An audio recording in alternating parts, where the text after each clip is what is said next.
ఓం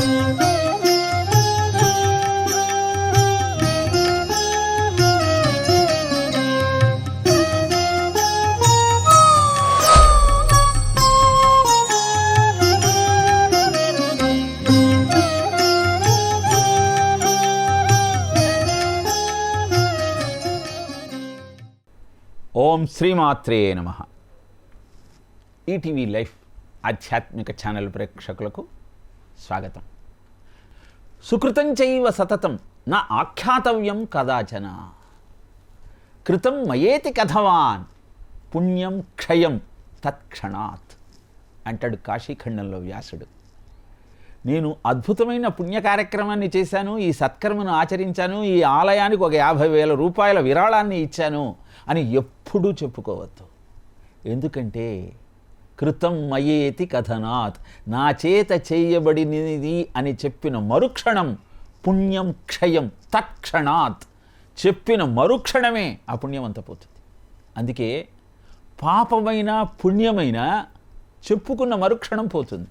కాబట్టి పాపం చెప్పుకోవాలి, పుణ్యం దాచుకోవాలి. కానీ వాజశ్రవుడి యొక్క ఆలోచన ఏమిటి? తాను విశ్వజిత్ యాగాన్ని చేశానన్న ఆలోచన, నలుగురికి దీన్ని తెలియజెప్పాలన్నటువంటి కీర్తికాంక్ష. అందుకే ఒట్టిపోయిన గోవులను దానం చేస్తూ మంచి గోవులను దాచుకుంటున్నాడు.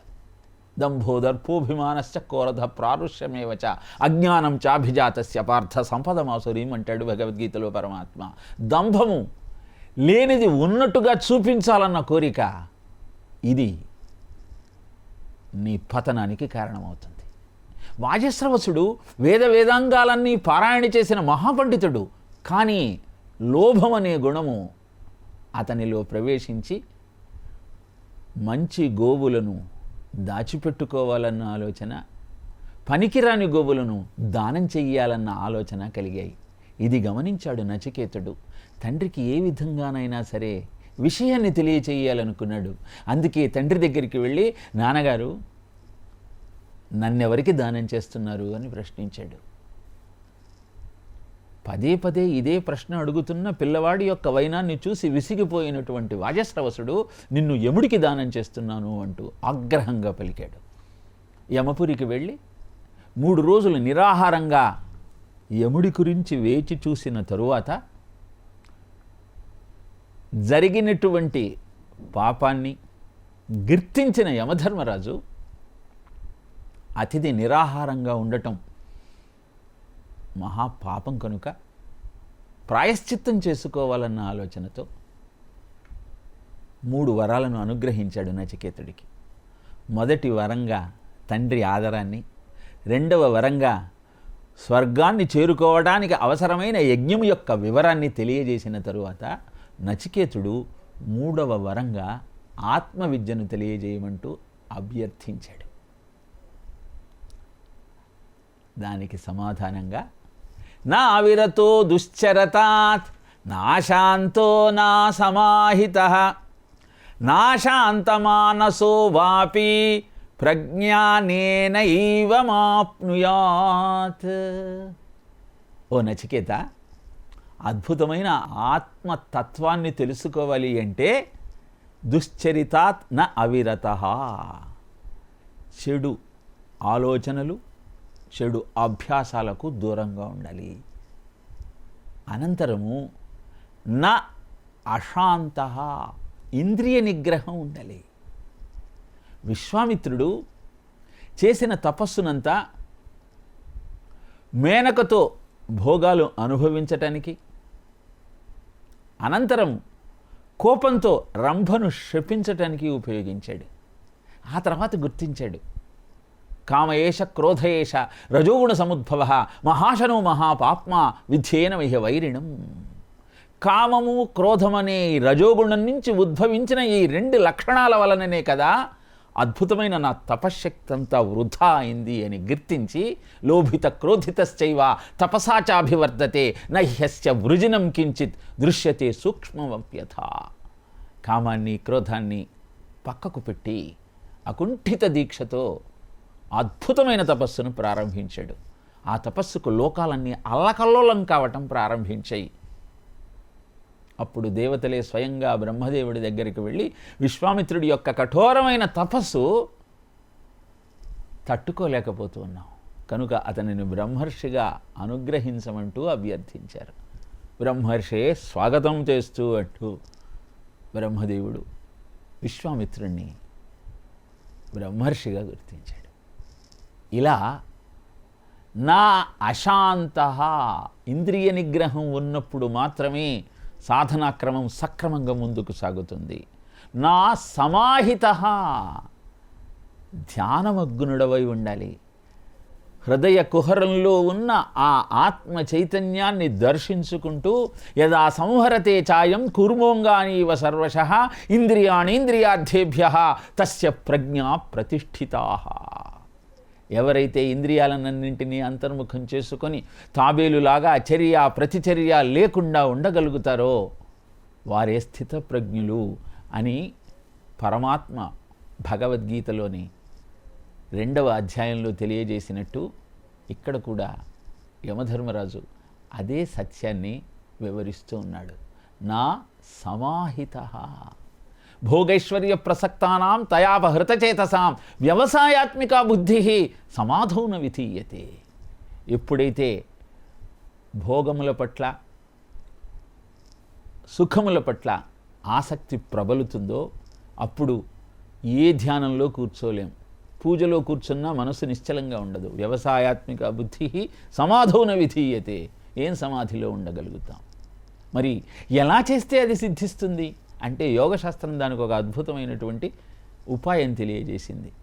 దృగ్విజ్ఞం లీయతే యత్ర మనస్తత్రైవ లీయతే, దృక్ మనోలీయతే యత్ర మారుతం తత్ర లీయతే. దృష్టి ఎక్కడైతే నిలబడుతుందో మనస్సు అక్కడ స్థిరంగా ఉంటుంది. ఈ దృష్టి మనస్సు ఎక్కడైతే స్థిరంగా ఉంటాయో అక్కడ మారుతం అంటే గాలి, అంటే నీ శ్వాస నిశ్చలంగా ఉంటుంది. ఆహారము, ఆలోచన, శ్వాస ఈ మూడే నిన్ను నియంత్రించే 3 లక్షణాలు. ఆహారాన్ని కావాలంటే నియంత్రించవచ్చు. షుగర్ ఉంది కాబట్టి మధుర పదార్థాలను స్వీకరించవద్దు అంటే మానేయవచ్చు. కానీ మీ ఆలోచనలే మీ షుగర్ను పెంచుతున్నాయండి, టెన్షన్ బాగా పెరుగుతుంది కాబట్టి ఆలోచనను నియంత్రించమంటే ఎలా సాధ్యమవుతుంది? ప్రాణబంధనాత్ లీనమానసం ఏకచింతనాత్ నాశమేద్యతః. ఉపదేశసారంలో తెలియజేస్తారు. ప్రాణబంధనాత్ లీనమానసం, ఎప్పుడైతే శ్వాసను నువ్వు నిగ్రహిస్తావో అప్పుడే మనస్సు లీనమవుతుంది. అలా లీనమైన మనస్సు నాశం కావాలి. లయ వినాశనే ఉభయరోదనే లయగతం పునః భవతి నోమృతం. నైనా లయం అయితే మళ్ళీ వస్తుంది. నాశమైనప్పుడు మాత్రమే అమృత స్థితి నీకు సిద్ధిస్తుంది. కనుక నా సమాహిత ధ్యానంలో ఉండే ప్రయత్నం చేయాలి. నా శాంత మనసో వాపి, మనస్సును ప్రశాంతంగా ఉంచుకోవాలి. ప్రతి చిన్న విషయానికి స్పందించకూడదు, ప్రతిచర్య చూపించకూడదు. There must be always response, not reaction. అలా మనస్సును ప్రశాంతంగా ఉంచుకున్నప్పుడు మాత్రమే ప్రజ్ఞానేనైవ మాప్నుయాత్, ఆ అద్భుతమైనటువంటి ఆత్మతత్వము బోధపడుతుంది అంటూ ఆ ఆత్మతత్వ వివరణను వివరిస్తూ ఇక ద్వితీయ వల్లిలోని ఆఖరి మంత్రం 25వ మంత్రం ద్వారా ఈ మొత్తము ద్వితీయ వల్లిలో చెప్పబడిన సారాంశానికంతా ముక్తాయింపు తెలియజేస్తూ ఉన్నారు యమధర్మరాజు. ఈ మంత్రం యస్య బ్రహ్మచ క్షత్రంచ ఉభే భవత ఓదనః మృత్యుర్యస్యోపసేచనం కయిత్థా వేదయత్ర సహా అంటారు. యస్య బ్రహ్మచ క్షత్రంచ, ఎవరికైతే బ్రాహ్మణత్వము క్షత్రియత్వము రెండూ కూడా ఉభే భవత ఓదనః ఆహారంగా మారుతాయో,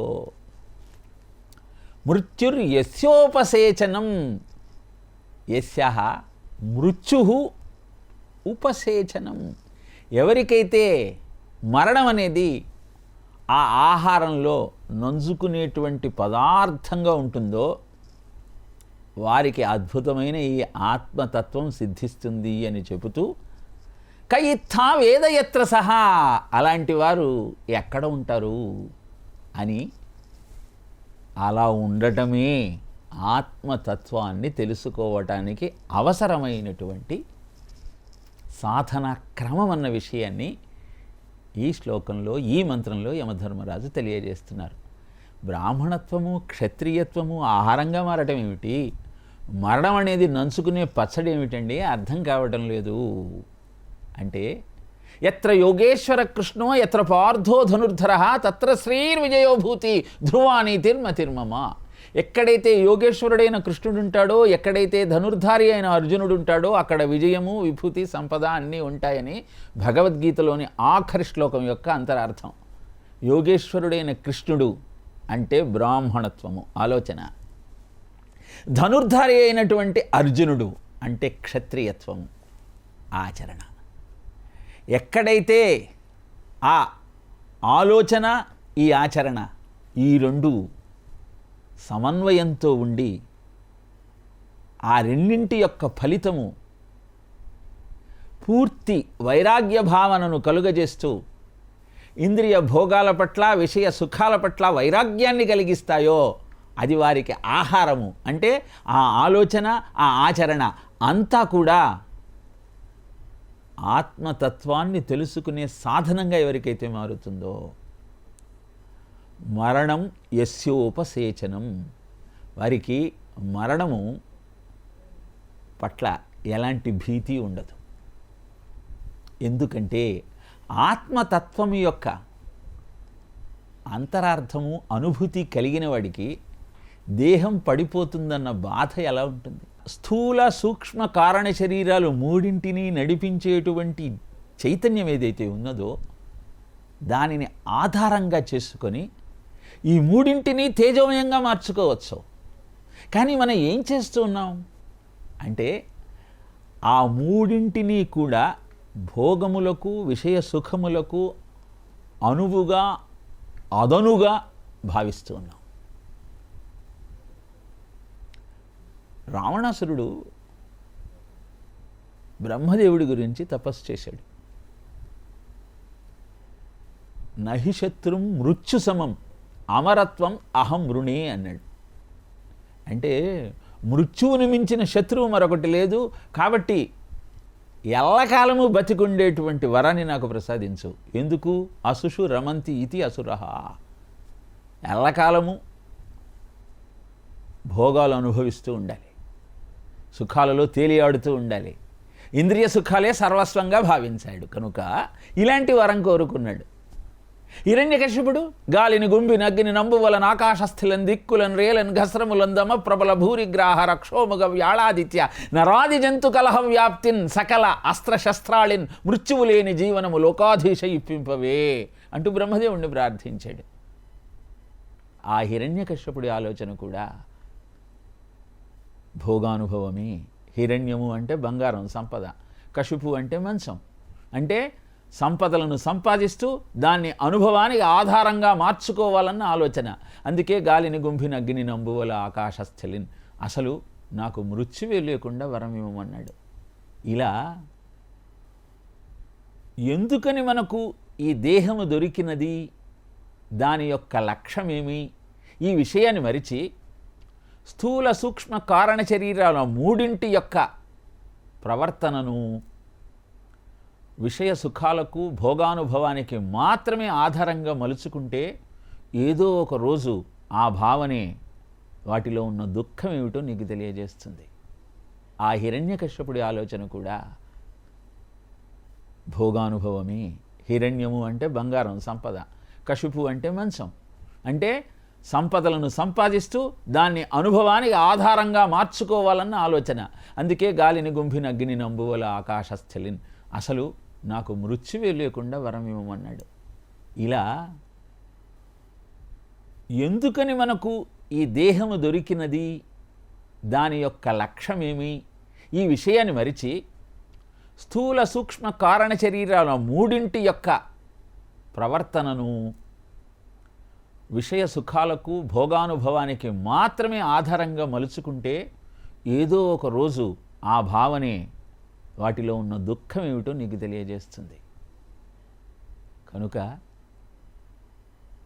యస్య బ్రహ్మచ క్షత్రంచ భవేత్ ఉభే భవత ఓదనః. ఆలోచన ఆచరణ అంతా కూడా ఆహారంగా మారి మృత్యువు వారికి ఆ ఆహారంలో ఆనందంగా నంచుకునే పచ్చడిలా మారుతుందో, అంటే ఎప్పుడైతే ఈ రెండు భావనలు ఆచరణ ఆలోచన ఈ రెండూ కూడా ఆత్మతత్వం వైపు నడిపించటం ప్రారంభిస్తాయో మరణ భీతి అనేది ఉండదు. పరీక్షిత్ మహారాజు శుకబ్రహ్మ దగ్గరికి వచ్చి అదే ప్రార్థిస్తాడు. 7 రోజులు మరణం ఉన్నది, ముక్తి ఎలా పొందాలో అర్థం కావడం లేదు, విషయం చెప్పండి, ఉపాయం చెప్పండి అని ప్రార్థించాడు. దానికి సమాధానంగా 7 రోజుల సమయం నీకుంది, 2 ముహూర్తాలలో ముక్తిని పొందిన ఖట్వాంగుడు అద్భుతమైన సాధన క్రమం యొక్క వివరాన్ని తెలియజేశాడు అంటూ పరీక్షిత్తుకు జ్ఞానోపదేశం చేశాడు. అందుకే 7 రోజులు భాగవతం విన్న తరువాత పరీక్షిత్ అంటాడు, నాకు అసలు మృత్యువు లేదు అని. అదే ఈ శ్లోకములో యమధర్మరాజు నచికేతుడికి తెలియజేస్తున్న సత్యం. ఎప్పుడైతే ఈ సాధనాక్రమం, ఈ ఆలోచన విధానం, ఈ జీవనము ఆత్మతత్వ విచారణ వైపు సాధకుడిని నడిపిస్తుందో అప్పుడు మరణం అనేది నంజుకునే పచ్చడిగా మారుతుంది. మరణ భీతి అనేది ఉండదు. అందుకే విశ్వ విజేత అయిన అలెగ్జాండరు భారతదేశంలో ప్రవేశించి తనను చూసి నిలబడకుండా ఉన్న సాధువు దగ్గరకు వచ్చి, నేను విశ్వ విజేతను, నన్ను చూసి నమస్కరించలేదు, లేచి నిలబడలేదు, ఎంత అహంకారము అన్నాడు. నేను అందరిలో ఆత్మతత్వాన్ని చూస్తూ ఉన్నాను కనుక అందరిలోనూ అదే భావన నాకు కలుగుతోంది అని చెప్పాడు ఆ సాధువు.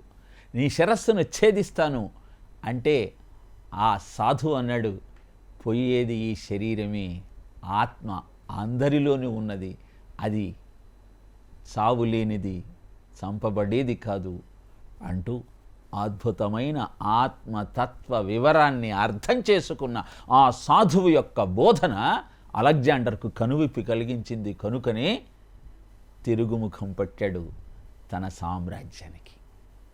ఇలా అద్భుతమైన ఆత్మతత్వాన్ని తెలియజేస్తూ కయిత్థా వేదయత్ర సహా, అతను ఎక్కడుంటాడో ఎవరికి తెలుసు అని యమధర్మరాజే నచికేతుడికి చెబుతున్నాడు. అంటే అద్భుతమైన ఆత్మతత్వ విచారణ క్రమం ఎంత క్లిష్టమైనదో మనకు అవగతమవుతూ ఉన్నది. ఈ విధంగా కఠోపనిషత్తులోని ప్రథమ వల్లిలో నచికేతుడు అడిగినటువంటి వరాలకు సమాధానం చెబుతూ ఆత్మవిద్య వివరాన్ని వివరిస్తూ ద్వితీయ వల్లిలో 25 మంత్రాలతో అద్భుతంగా ఆ వ్యాఖ్యానాన్ని కొనసాగించారు యమధర్మరాజు. మొదట శ్రేయశ్చ ప్రేయశ్చ మనుష్యమేతః తౌ సంపరీత్య వివినక్తి ధీరః శ్రేయో హి ధీరోభి ప్రేయసో వృణీతే ప్రేయో మందో యోగక్షేమాత్ వృణీతే అని ప్రారంభించారు. శ్రేయస్సు ప్రేయస్సు అని 2 ఉంటాయ్యా. ఆత్మతత్వాన్ని తెలుసుకోవాలనుకున్నవాడు శ్రేయో మార్గంలో వెళతాడు, సుఖభోగాలే యోగక్షేమాలే పరమావధిగా గ్రహించినవాడు ప్రేయో మార్గంలో వెళతాడు అని వివరించి అవిద్యానాం అంతరే వర్తమానాః స్వయం ధీరాః పండితామన్యమానాః దంద్ర్యమ్యమాణః పరియంతి మూఢాః అంధేనైవ నియమానా యథాంధాః. ఈ ఆత్మవిద్యను చెబుతానంటూ అనేక మంది గురువులు వస్తారు, వాళ్ళంతా గుడ్డివాడిని గుడ్డివాడు నడిపించిన సామెతగా సరి అయినటువంటి విజ్ఞానాన్ని బోధించలేరు అని తెలియజేస్తున్న క్రమంలో తం దుర్దర్శం గూఢమనుప్రవిష్టం గుహాయితం గహ్వరేష్టం పురాణం అధ్యాత్మయోగాధిగమేన వేదం మత్వాధీరో హర్షశోకౌ జహాతి అంటూ ఒక్క శ్లోకంలో ఆత్మ యొక్క వివరాన్ని, అది గూఢమైనది, రహస్యమైనది, హృదయ గుహలో ఉండేది, దర్శనము చేసుకోవటం కష్టసాధ్యమైనది అని వివరిస్తూ ఆఖరి శ్లోకంలో యస్య బ్రహ్మచ క్షత్రంచ ఉభే భవత ఓదనః మృత్యోర్ యస్యోపసేచనం క ఇత్థా వేదయత్ర సహా అంటూ ఈ ఆఖరి శ్లోకంతో అద్భుతమైన ఆ ఆత్మతత్వాన్ని తెలుసుకున్నవారు ఎక్కడ ఉన్నారో కదా, ఎక్కడ లభిస్తారో కదా అంటూ దాని సంక్లిష్టతను ఈ శ్లోకం ద్వారా, ఈ మంత్రం ద్వారా మనకు వివరించారు. తరువాత తృతీయవల్లిని మనం మరొక ప్రసంగంలో తెలుసుకునే ప్రయత్నం చేద్దాం. తృతీయవల్లితో ప్రథమ అధ్యాయం ముగుస్తుంది. ఓం తత్సత్.